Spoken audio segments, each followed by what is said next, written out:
fortaleza de las instituciones nacionales. Gracias. Muchísimas gracias. Muy amable. Pidiéndoles que realmente se atengan a un uso muy severo, yo diría, del tiempo, paso rápidamente a algunas preguntas que han llegado en forma muy numerosa y me imagino que después de las últimas intervenciones se incrementarán. Sobre el campo sindical hay diferentes preguntas que van desde si el Estado ha sido rehén de los sindicatos, si el Estado ha sido rehén de los sindicatos, cuál es el rol de los sindicatos en la transformación del Estado, en esta nueva concepción y en la construcción de la democracia, y cuál es el futuro del sindicalismo en América Latina, vistas las diferentes corrientes que procuren acotarlos o incluso lo que son los nuevos procesos productivos que limitan la propia existencia de sindicatos. Sí, cómo no. En el Estado, particularmente los que representamos a los trabajadores de ese Estado, al contrario, en América todavía, en varios países americanos, en Argentina desde hace poco tiempo, pero recién estamos dando el paso cualitativo de democratizar las relaciones laborales en el Estado. En general, las líneas jerárquicas que siempre condujeron el Estado o los gobiernos de turno que se preocuparon poco por transformarlo a fondo, visualizaron como que el empleado público era un elemento más del inventario de los muebles o bienes muebles e inmuebles que tenía el Estado. Y por lo tanto no carecía de la posibilidad de expresar sus derechos, de tener verdaderamente un planteo de deberes y de responsabilidades genuinas y de poder ejercitarlas. La democratización de las relaciones del Estado se logra, como lo marca incluso la Organización Internacional del Trabajo, con la libertad de sindicalización, con el derecho de huelga en el Estado y lo fundamental con la negociación colectiva de trabajo. Muchos visualizan también, esto es un concepto errado, que la negociación colectiva es un patrimonio de la representación de los trabajadores, como que buscan imponer determinadas pautas hacia la otra contraparte y nada más desacertado. La negociación colectiva primero pertenece a dos partes, en el campo privado a los que representan la empresa y por supuesto a los trabajadores, y en el campo del Estado, el Estado empleador que negocia con los representantes de los trabajadores la necesidad de solucionar problemas que hacen a las relaciones laborales. Por lo tanto, es un ámbito de diálogo, es un ámbito de intercambio de opinión, es un ámbito de poder conocer a ciencia cierta los límites y las posibilidades de equilibrio para avanzar de alguna forma satisfaciendo a ambas partes. Es uno de los elementos de la democracia, las relaciones laborales democratizadas a partir de la negociación colectiva del Estado. Por supuesto que también hay que avanzar en otros aspectos claves, que es divorciar claramente a lo que son los cuadros políticos cuando llega un gobierno a ejercitar por concurso popular, lógicamente, la posibilidad de administrar el Estado, de lo que son los cuadros profesionales. Lamentablemente hemos asistido muchas veces a que un gobierno intenta asumir gran parte de lo que es la carrera administrativa como una suerte de botín, de reparto en sus militantes, y esto es totalmente contraproducente. Se debe, verdaderamente los gobiernos tienen ministros, secretarios, subsecretarios, asesores de gabinete, donde pueden ejercitar la política, los proyectos políticos que necesita el país, y el Estado ejecutarlos a partir de un plantel profesional que no debe para nada cambiar. Por eso se habla de la estabilidad en el empleo público. No es un capricho generar una situación de estabilidad como para hacer permanecer eternamente a un empleado público. En realidad, de cualquier manera, el trabajador público no permanece porque tiene posibilidades de premios y castigos si se ejercita una verdadera carrera. Pero la estabilidad tiene que ver con que no el cuadro profesional del Estado que se vaya instruyendo y preparando con gran experiencia para ejercitar la política de un gobierno, indudablemente tenga la posibilidad de permanecer más allá de los cambios de gobierno. Y esto tiene que ver justamente con el armado de una carrera como corresponde. Y la carrera tiene que ver con la base del mérito y la idoneidad. Tiene que ver con la posibilidad del concurso para el ingreso y la promoción dentro del Estado. Concurso a partir de jurados bien académicos, bien reconocidos, que puedan verdaderamente ver la calificación de un personal para promoverlo o para hacerlo ingresar dentro del Estado. Y tiene que ver fundamentalmente también con la capacitación permanente. La capacitación permanente, que no solamente se limita, por supuesto, al trabajador del Estado, sino que debe ejercitarse en toda la sociedad, y todos deben estar comprometidos, es uno de los grandes desafíos de la hora actual.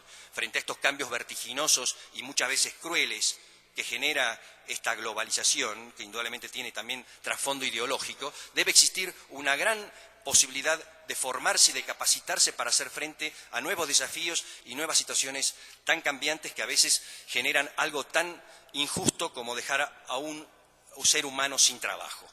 Esto que muchas veces tal vez todavía no lo dimensionamos en su justa claridad, pero la globalización ha generado, a diferencia de lo que fue siempre hasta el capitalismo a veces injusto que existía en el siglo XIX y principios del XX, pero que existía un patrón por supuesto con abuso hacia sus trabajadores, pero ese trabajador se formaba en esa empresa desde cadete y seguía avanzando en diferentes puestos de trabajo y se iba formando dentro de esa empresa. Hoy la migración permanente y el dejar afuera del ámbito del trabajo a muchos compatriotas es de un perjuicio enorme y, por supuesto, para el tema que estamos tratando, repercute muy seriamente en lo que significa la administración del poder y lo que significa el ejercicio verdadero de la democracia.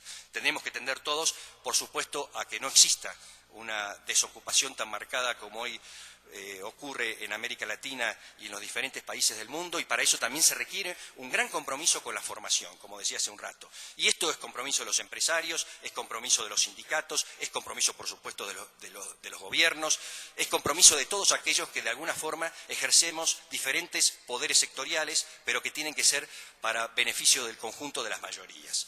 Por eso, en el concepto particular de lo que usted me pregunta, creo que aquí es donde empezamos a defender lo que significa en serio, como decía hace un rato, que las relaciones laborales se ejerzan auténticamente con democracia.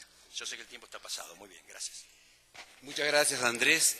Lo que tú acabas de plantear en el informe, sobre todo en el epílogo, está planteado como la generación de consensos, como una de las claves para poder avanzar en las profundas transformaciones aún pendientes para construir una democracia de ciudadanía. Ana María, han llegado muchas preguntas, como suele ocurrir con los cientistas sociales. Voy a resumirla porque no se pueden plantear todas. Una de ellas dice: Sartori define la democracia ideal como el poder del pueblo. En la actualidad ese poder es delegado a sus representantes. Y la pregunta es: ¿el representante tiene por ende un poder que puede manipular para beneficio propio? Y esto lo vinculan a ciertas conductas de la conducción política que se realizan, bueno, en Venezuela en particular. Preguntan qué son los poderes fácticos y si siguen operando en la región andina, y cómo es que se podría construir una democracia sustentable o sostenible en regiones donde la economía está demostrando, digamos, desafíos de sostenibilidad en este momento. Bueno, muchas gracias. El informe, este reciente informe sobre la democracia, plantea unos temas muy importantes en relación a esta relación entre democracia, poder y Estado. Y plantea que uno de los límites para la democratización social de la región es la discapacidad estatal, sobre todo en áreas relativas a la fiscalidad, a la cohesión social y la expansión de la ciudadanía y al tema de la seguridad pública. Hemos visto aquí en la discusión que se ve, en la región se ve mucho más plena de poderes y hay mucho más disputas sobre el tema del poder. Uno es la acumulación política del poder político, de los nuevos poderes políticos en la región. Otro es los tradicionales poderes fácticos, que son definidos incluso en este informe como los poderes tradicionales, son los poderes de los medios de comunicación, los poderes de las empresas, los poderes del sector financiero, el nuevo poder fáctico que tiene ramificaciones nacionales e internacionales, y el tema de cómo darle poder a los nuevos actores en la política que buscan cambiar las relaciones de poder implícitas para tener un nuevo orden político y social.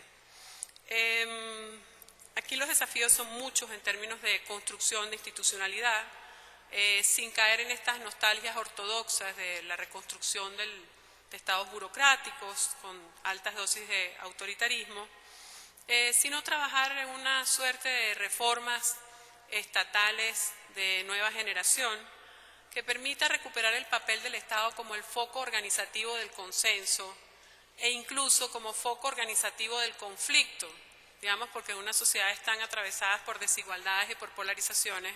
En un primer lapso, en una primera etapa es imposible lograr consenso, sino al menos una administración del conflicto que sea democrática. Y me parece que eso es un punto especial de recuperación del Estado. Y en relación a algo que planteó Carlos Mesa en relación al tema de la democracia, creo que el gran desafío de estas nuevas democracias que hay en la región y que tienen grandes interpelaciones sobre la incorporación de los excluidos, es que la incorporación de los excluidos no debe darse a costa de una exclusión de los ya incluidos, que es una percepción que se extiende por la región y dentro de los países de que hay un qui pro quo en esta inclusión, sino que debe haber un espacio para esta inclusión. Bueno, yo lo dejo. Sí. Lo siento mucho. Gerardo, también para ti hay algunas preguntas que están relacionadas con la construcción de la democracia de ciudadanía y preguntan específicamente cuáles son las alternativas para pasar de una democracia electoral a una democracia de ciudadanía.